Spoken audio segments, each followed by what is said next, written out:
This is the story of Betty. Betty was the president of the HOA and no one dared defy her.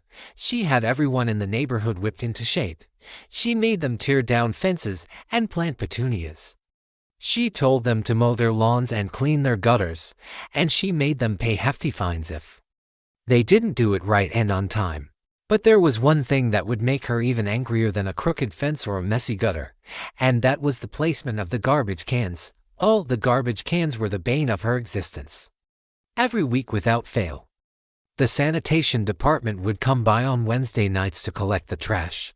And every week without fail, someone in the neighborhood would leave their cans out all week long, taunting Betty with their overflowing plastic shamelessness. One such can belong to our protagonist, a grumpy old retired trooper who never backed down from a fight. One day, Betty got tired of the taunts.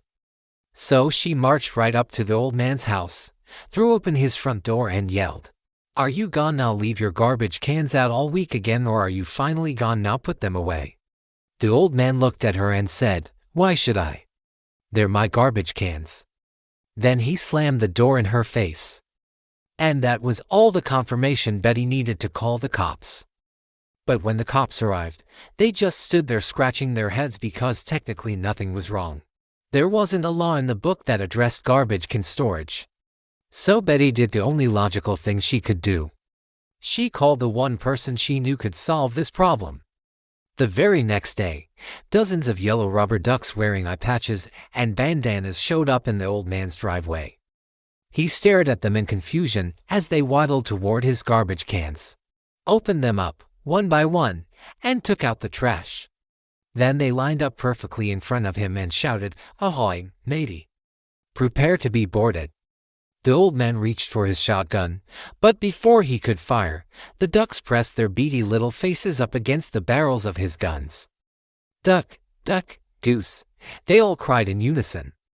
"Clean up your cans, you dirty bilge rat, or we'll throw you in the brig for being an unrepentant slob of the highest order." The old man slowly lowered his gun and sighed in defeat. Those blasted HOA ducks were definitely not messing around. They followed him inside, herded him to his garage, made him put the cans in their proper containers, and then escorted him out so he couldn't cheat. Then they took their places in a line, bobbed for apples, sang sea shanties, and made merry until the sun went down. Meanwhile, Betty watched from her window and smiled. Finally, things were going her way.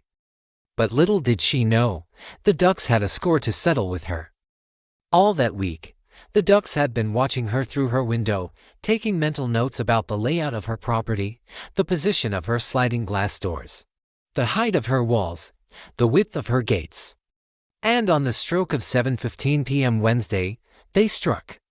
As soon as the sun set, the ducks waddled over to Betty's house, pushed open her sliding glass doors, and flooded her backyard. She came out to check the damage, but they blocked her path. She tried to climb the wall, but they formed a human pyramid so she couldn't get over. Then they swarmed her pool.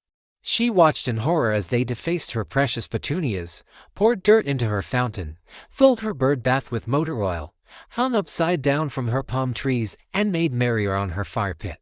Finally, they waddled right up to her pool filter and one by one, they climbed aboard. She could hear them shrieking with delight as they splashed around in her pool. She could see them dancing on her diving board. She could feel the vibrations of their tiny feet on her pool ladder. And then she saw it.